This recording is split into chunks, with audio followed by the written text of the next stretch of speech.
Pretposljednji je dan predizborne kampanje, koja je vaša završna poruka biračima? Dakle, mi kako smo krenuli, tako ćemo i dovršiti kampanju među ljudima na tržnici. Evo danas ovdje u Bjelovaru. Ono što me veseli je da naša poruka, mi smo dakle, jedan tek od 5 neovisnih lista u Hrvatskoj i nismo u koaliciji sa strankama, nego kao što se obično kaže sa građanima, a morali smo biti na placu da bi dobili potpise za kandidaturu. I je zapravo činjenica da nam ljudi prilaze, da hoće s nama razgovarati i da velike stranke koje imaju puno novaca i koje mogu ići preko državnih medija voditi kampanju, što nama nije moguće, zapravo to zanemaruju. Mi upravo obratno želimo napraviti. Što se tiče neovisne liste, potpuno jasno. Dakle, neovisna lista koju ja nosim ima ljude našega kraja, svi su se izborne jedinice, niko nije iz Zagreba, svi oni će predstavljati interese našeg kraja, a kad govorimo o interesima našeg kraja moramo biti potpuno jasni da ovog trenutka na drugim izbornim listama gotovo da nema ljudi iz Bjelovarsko-bilogorske županije, malo ko će ima šanse uopće i proći i poslije se pitanje tko će zastupati naše interese. A interese je zapravo ono što svi želimo. Ne samo razvoj gospodarstva koji je kod nas krenuo, a treća nam potpora vlada, ne samo razvoj poljoprivrede, što je jedno od krucijalnih elemenata mog programa, i zapošljavanje koje proizilazi iz ove dvije stvari, nego i nastavak aktivnosti na projektima koji su sada u tijeku. Dakle, mi smo raspisali natječaj za gradnju naše opće bolnice Bjelovar. Završeno pitanje javno-privatnog partnerstva i potpisan je ugovor ovog trena za nastavak projekta za gradnju 12 škola i školskih dvorana.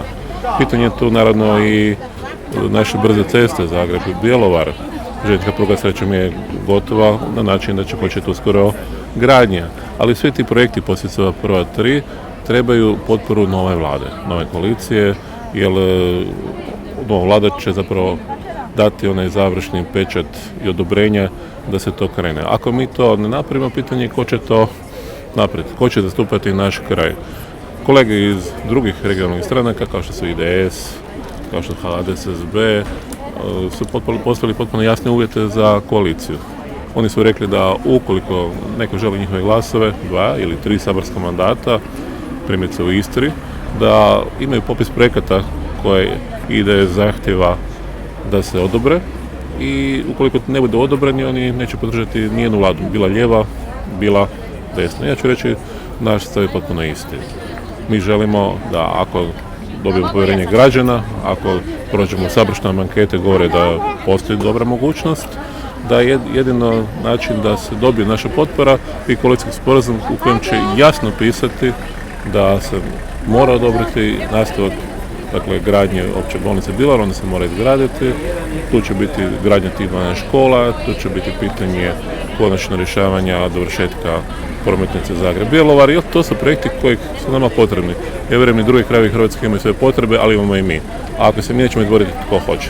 Spomenuli ste ankete, pojedine ankete koje je objavio RTL pokazuju da vaša lista osvaja 2,7% glasova, dakle da ne prelazi izborni prag. Kako to komentirate? Dakle, ja po toj anketi prolazim izborni prag, jer naravno postoji 13% neraspodijeljenih glasova koji kada se raspodijele, onda jasno pokazuju da je moja lista preko 5%.